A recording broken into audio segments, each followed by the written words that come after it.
जय दानवीर कर्ण। मैं दान में तुम्हारे कवच और कुंडल मांगता हूं।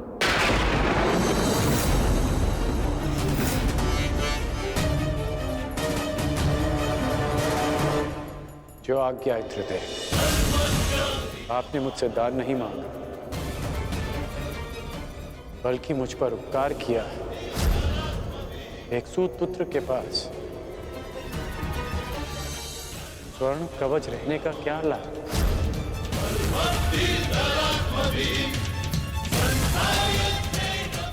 मैं आपका दान पूर्ण करने का वचन देता हूं।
जीते ये सारा रण, शांत चित धरे आत्मबल भरे, जीते हर बाधा गण। छूट ना पाए लक्ष्य हो जाए सूक्ष्म सा छुपा होकर, मित्र वेग है सूर्य तेज है कवच चढ़ा इसके तन।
ये रहा वो कवच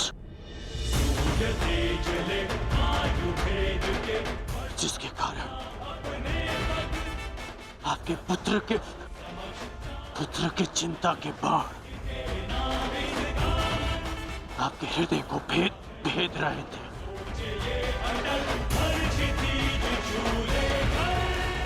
दान स्वीकारिए इंद्रदेव।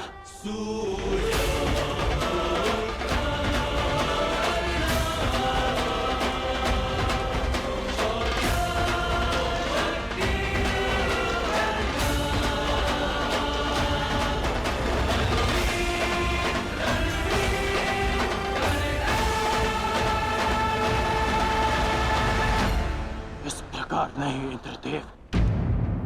तो किस प्रकार पुत्र? दान स्वीकारने के लिए अपने वास्तविक रूप में आइए इंद्रदेव।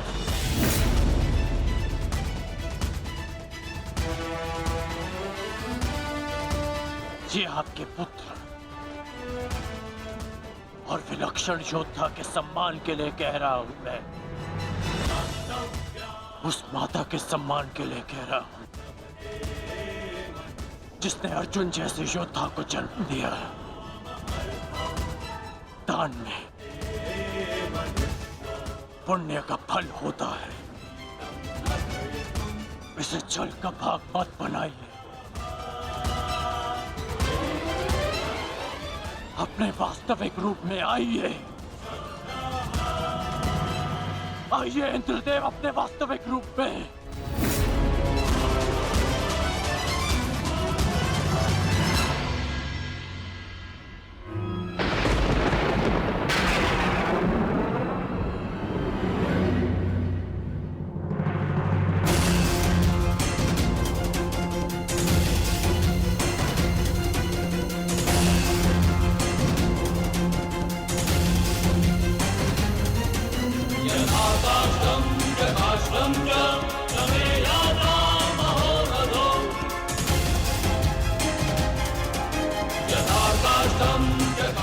कवच ग्रहण कीजिए इंद्रदेव।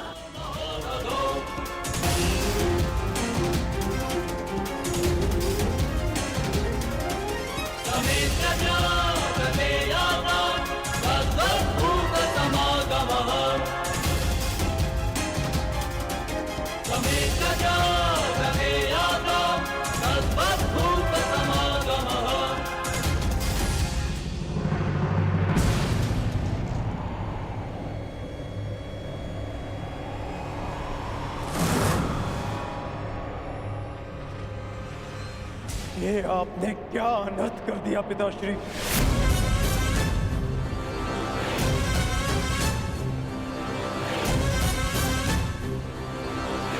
क्यों? क्या आवश्यकता थी आपको इसकी, जो आपने कर्ण से उसका कवच कुंडल छीन लिया?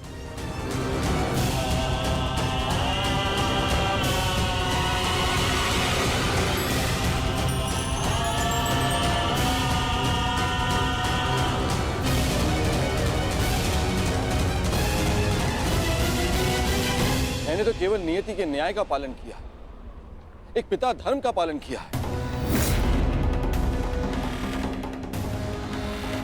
ये किस प्रकार का पिता का धर्म है पिताश्री? पिता का धर्म होता है अपनी संतान में आत्मविश्वास जगाना, परंतु आप अपनी संतान की शक्ति पर विश्वास ना करके कौन सा पिता का धर्म निभा रहे हैं? बताइए मुझे पिताश्री।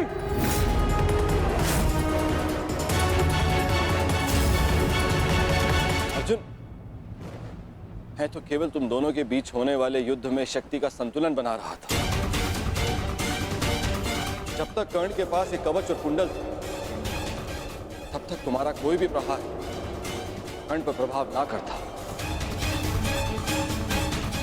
जबकि तुम्हारे पास ऐसी कोई दैव्य ढाल नहीं। अर्जुन, मैं तुम दोनों के मध्य न्यायपूर्ण ध्वनि चाहता था। न्याय नहीं, छल किया है आपने पिताश्री।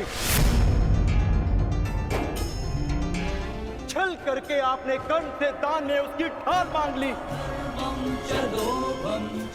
महान बनने के लिए मित्रों की आवश्यकता होती है और उससे भी अधिक महान बनने के लिए प्रबल शत्रुओं की। परंतु आपने तो मेरे शत्रु को निर्बल बनाकर मेरा मान ही कम कर दिया। मुझे आपसे ऐसी आशा नहीं थी पिताश्री। पहले एकलव्य के साथ अन्याय, उसका अंगूठा छीन कर उसे बाण संधान करने के लायक नहीं छोड़ा आचार्य द्रोण ने,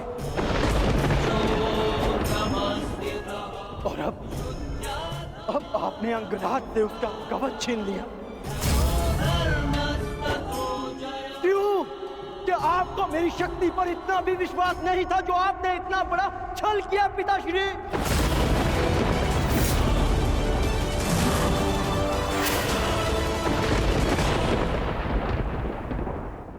कभी सोचा भी है आपने कि अर्जुन को इतिहास किस नाम से स्मरण करेगा? कि उसने उन योद्धाओं को परास्त किया जो उससे कम शक्तिशाली थे, कि समान कौशल रखने वालों के साथ छल किया उसने। मैंने इस महायुद्ध में कर्ण को परास्त करने का वचन दिया था, परंतु मेरे लिए मेरी सबसे बड़ी विजय को आपने छल से रचा हुआ प्रारब्ध बना दिया पिताश्री। और यदि अब मुझे विजय मिली तो भी उसे आपका छल गिना जाएगा, मेरी कुशलता नहीं। प्रारब्ध क्या है उसे कोई नहीं जानता अर्जुन। मुझसे मेरे कवच को छीना है, परंतु मेरे कौशल को नहीं। ना मैं धनुष उठाना भूला हूं, ना बाण संधान करना। तुम्हें जिस द्वंद की अपेक्षा है वो द्वंद तुम्हें अवश्य मिलेगा।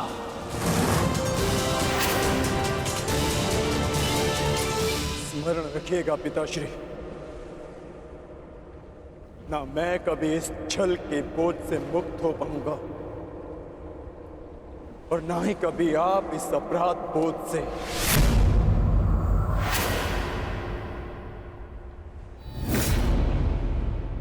तुमने सत्य कहा पुत्र अर्जुन, ये जानते हुए भी कि मैं कौन, मेरी मंशा क्या है, किस अपेक्षा से यहां आया हूं। कर्ण ने मुझे अपने कवच और कुंडल दान कर दिए। इस दान से तुमने आत्मविश्वास का एक अद्भुत उदाहरण, एक महान परिभाषा प्रस्तुत की। मैं देवराज ये घोषणा करता हूं,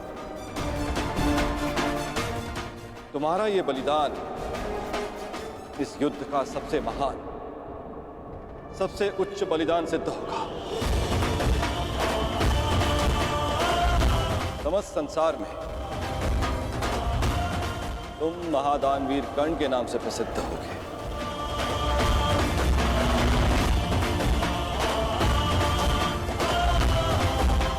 परंतु तुम्हारे इस दान का बोझ बहुत भारी है। इस बोझ के भार के कारण मैं स्वयं से दृष्टि नहीं मिला पा रहा हूं कर्ण।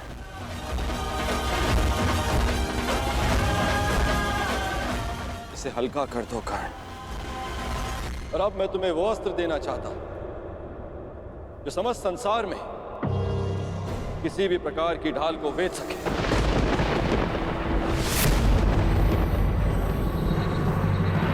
आप मेरे दान का उपहास उड़ा रहे हैं इंद्रदेव। ये एक दान था, कोई व्यापार नहीं। यदि आप कवच कुंडल के स्थान पर मेरे प्राण भी मांगते तो मैं प्रसन्नता से दे देता। मैं एक सूत पुत्र हूं और मेरे पिता ने मुझे सदा देना सिखाया है, लेना नहीं।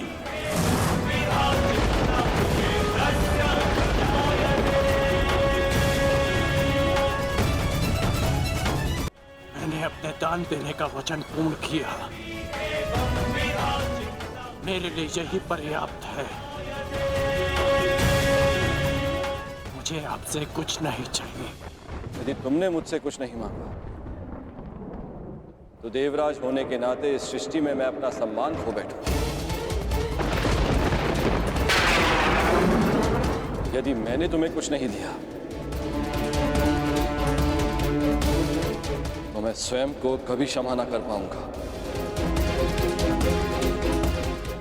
मैंने दान के रूप में तुमसे तुम्हारी ढाल छीन ली। मांगो, मांगो जो वरदान मांगना है मुझसे।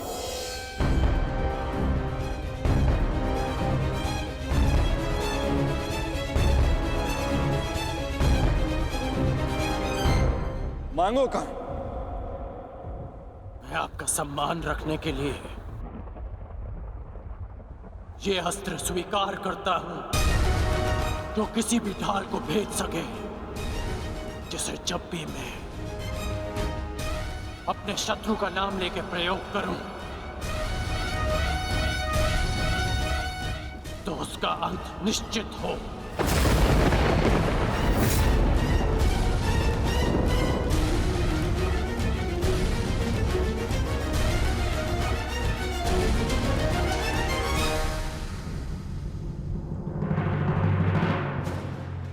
ठीक है, मैं तुम्हें अपनी अमोघ वास्तवी शक्ति प्रदान करता हूं।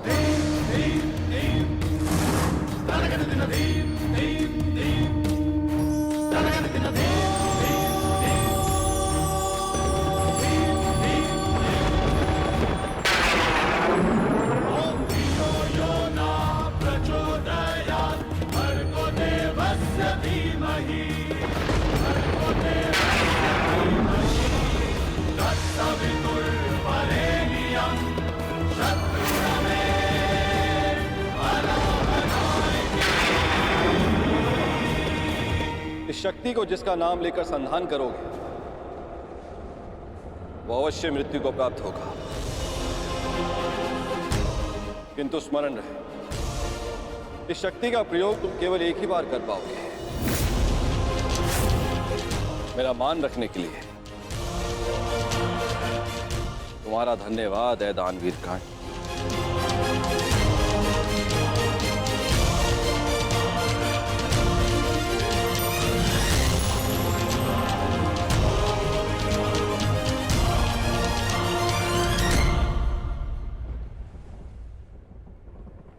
मैंने सदैव यही चाहा था कि तुम्हारा वध मैं तब करूं जब तुमने कवच धारण किया। ये कवच मेरा कौशल, मेरी प्रतिभा नहीं। ये कवच छिनने के पश्चात अब ये द्वंद समान है, परंतु तुम सावधान रहना, क्योंकि इस अस्त्र का प्रयोग मैं तुम पर ही करूंगा।